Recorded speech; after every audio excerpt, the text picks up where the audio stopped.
ณดินแดนที่ห่างไกลบนยอดดอยสูงเสียดฟ้าหมู่บ้านม้งอันเงียบสงบซ่อนตัวอยู่ ที่นี่เราเชื่อว่า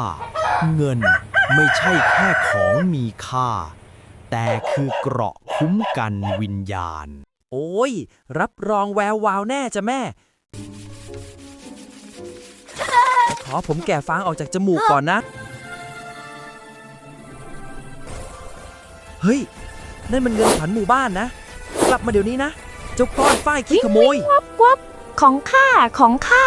ฮิฮิฮิฮิฮิ เจ้าลม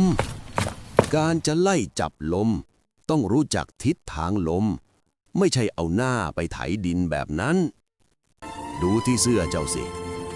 ลายขดก้นหอยนั่นคือแผนที่วิญญาณ บรรพบุรุษสอนวิชาไว้บนผ้า แต่เจ้าเอาแต่ใส่วิ่งเล่น อ้าว นึกว่าเป็นลายก้นหอยทากเฉยๆซะอีก รอเดี๋ยว ข้าจะใช้วิชา ดักแด้จำศีล ใจเย็นๆ ฟังเสียงธรรมชาติ หินปูนพวกนี้ใช้เวลานับร้อยปีกว่าจะงอกงาม เหมือนความอดทนที่เจ้าไม่มีเลย เดี๋ยวก่อนปู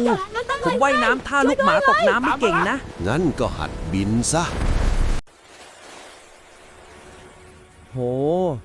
สูงขนาดนั้นปีนยังไงไหวเนี่ย อย่าใช้แค่แรง ใช้ปัญญาและเสียงดนตรี ชาวม้งสื่อสารกับฟ้าดินด้วยเสียงแคน เอาละนะ หวังว่าแคนปู่ทวดจะไม่เพี้ยนนะ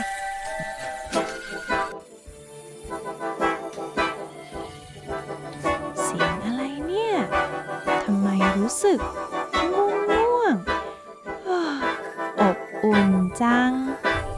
นั่นแหละ จังหวะที่สอดประสาน คือหัวใจของความสามัคคี ได้แล้วเวอร์ เพลงเพราะดีนี่เจ้าหนุ่มข้าคืนให้ก็ได้ แต่ต้องมาเป่าให้ฟังบ่ ดี อย เล ๆ ย นะ แต่ห้ามขโมยแล้วนะ